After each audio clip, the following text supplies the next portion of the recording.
જય માતાજી, જય મંગલ. હું તમારો કપ ગઢવી.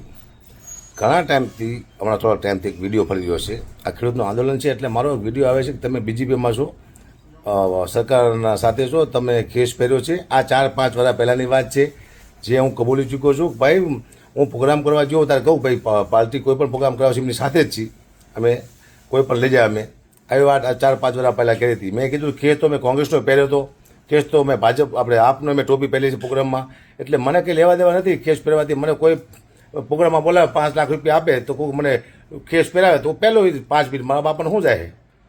એટલે અકાબાને ભટકાવવાની કોશિશ કરતા હોય તમે કરશો નહીં. તમે તમારું કામ કરો, મને મારું કામ કરવા દો. હું ખેડૂત માટે આવ્યો છું, ખેડૂતનું હિત થાય છે એમાં હું રાજી છું. મને જ્યારે તમે કોઈ પક્ષમાં જાઓ જોતા કે આ પક્ષમાં શું, મેં કોઈ ટિકિટ લીધી અથવા હું પક્ષમાં કોઈ મેં પદ લીધું કોઈ પણ પક્ષમાં, ત્યારે તમે મને કહી શકો. હું એક પણ પક્ષમાં છું નહીં, યાદ રાખજો. અને આ તો 4-5 વર્ષ પહેલાંની આ જે ફોટા આવ્યા ને 4-5 વર્ષ પહેલાંના છે.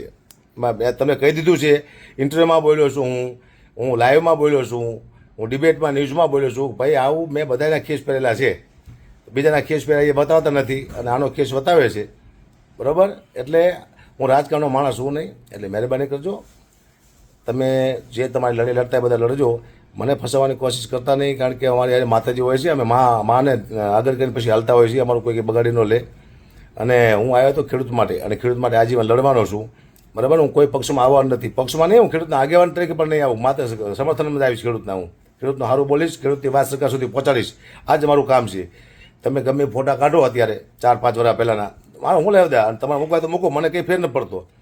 તમે જે એઆઈ બનાવો, આ તો ફોટો સાચો છે એ હું માનું છું. કેસ પહેરો આ તો બધા પક્ષના પહેર્યા છે એ બતાવો, બધા પક્ષના ટોપી પહેરી આપની બતાવો, કોંગ્રેસના મેં પહેર્યા છે એ બતાવો.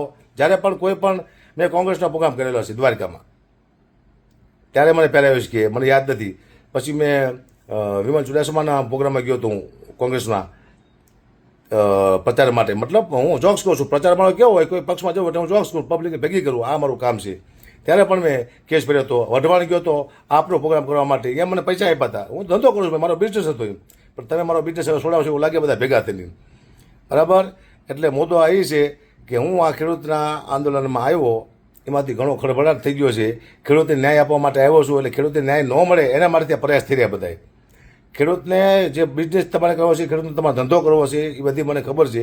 એટલે કોઈ આમાં માથુકૂટ કરતા નહીં. અને ખેડૂત સાંભળો, આવા પટ્ટા તો મેં કેટલાય પહેર્યા છે, અને મેં કીધું હું તમારી સાથે છું, તમે જ્યાં લઈ જશો એ પ્રોગ્રામમાં આવીશ, તમે જે કહેશો કરીશ. આવું તો મેં બધે કીધું છે. શું કરવા, એ મારો ધંધો છે. મને 5 લાખ રૂપિયા પ્રોગ્રામના કોઈ પણ આપે એટલે હું જઈશ, હજી જઈશ. જો તમને કીધું છું, કોઈ પણ મને પૈસા આપશે અત્યારે પણ હું જઈશ, પ્રોગ્રામ કરીશ. પૈસા આપો, પ્રોગ્રામ કરો. હું કોઈ પક્ષનું બોલીશ નહીં જાણે. હું ખાલી માત્ર ને માત્ર મારા જોક્સ કહીશ, પબ્લિક ભેગું કરીશ. આ મારું કામ છે.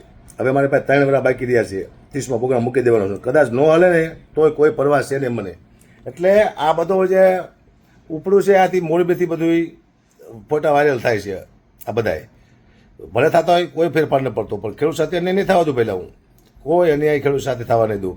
કોણ ફોટા વાયરલ કરશે એ પણ મને ખબર છે. હું અહીંયા બેઠો છું એટલે મતલબ એવું ને મને ખબર ન હોય, મને બધી ખબર છે. એટલે હું કોઈ પક્ષમાં નથી. અત્યારે 4થી વાર કહું છું. મેં પબ્લિકને કીધું છે કે જેથી તમે મને પક્ષમાં ભારો, કોઈ ટિકિટ લેતા ભારો, કોઈ પદ લેતા ભારો, કોઈ પણ પક્ષનું, તેથી તમે મને રોડ વચ્ચે મારી નાખજો. આનાથી શું ગેરંટી આપું તમને? હું પબ્લિકને કહું છું મારી નાખજો. પદ લેતા ભારો, કોઈ પોસ્ટ લેતા ભારો તમે, તો મને ઉપાડ લીધો તારે. બીજું શું કહું તમને? અને ખેડૂતનો આગેવાન થતા તમે મને ભારો. હું આ આગેવાન થાય છે ને પૂછીશું તમે શું કરો છો. હું સમર્થન આપીશ ખેડૂતને. હું ખેડૂતના પ્રોગ્રામ કરીશ ફ્રીમાં, એ બધું બરોબર છે. પણ ખેડૂતનો આગેવાન પણ નહીં. તું ગઢવી બોલે પછી ન ફરે. અરે એટલું તું બુદ્ધિનો વિચાર કરો. તમે જેમ ફાવે ફોટા મૂકો છો ને મને બદનામ કરવાની કોશિશ કરો છો, બિલકુલ વાત ખોટી છે. હું કોઈ પક્ષમાં નથી. હમણાં ઓલા કોંગ્રેસવાનો ફોન આવ્યો હતો કે તમને હાર પહેરાવાના અમે આવવાના છીએ. તોય મેં કીધું ખુલ્લે આમ આવજો, પહેલાં જાહેરમાં આવજો. તમે ખેડૂત માટે લડો છો તો તમને હાર પહેરાવશો. તમારે જે પહેરાવો હોય, કોઈ જેને આખા ગુજરાતમાં હાર પહેરાવો હોય, પણ ખુલ્લે આમ, મારા ઘરમાંય નહીં, કોઈ ઓફિસમાંય નહીં, જાહેરમાં હાર પહેરાવજો મને. કારણ કે મને ઉપાડ લેશો તમે બધા ભેગા થઈને. આ તમારા રાજકારણમાં હું ઉપડી જઈશ. હું કે રાજકારણનો માણસ છું. હું સત્ય બોલવા, જે મારા મગજમાં આવે બોલું છું. શું બોલો ને મને ખુદને ખબર ન હોતી. એટલા લોકોના ફોન આવે છે, ક્યાંક હું ભૂલ ન કરું એ મારે પ્રાર્થના કરું છું કે મને ફસાવવાની કોશિશ કરશે. ગોળ ગોળ બધાય મારી વાતો કરે. બહુ ફોન આવે છે તમને કહી દઉં, હું મારી પાછળ બહુ માથાકૂટના આવે છે, ધમકીઓના ફોન આવે છે, બધા એટલે સમજી ગયા ને તમે, બધા ફોન આવે છે. પણ ગઢવીને ડગાવો એટલો અઘરો છે.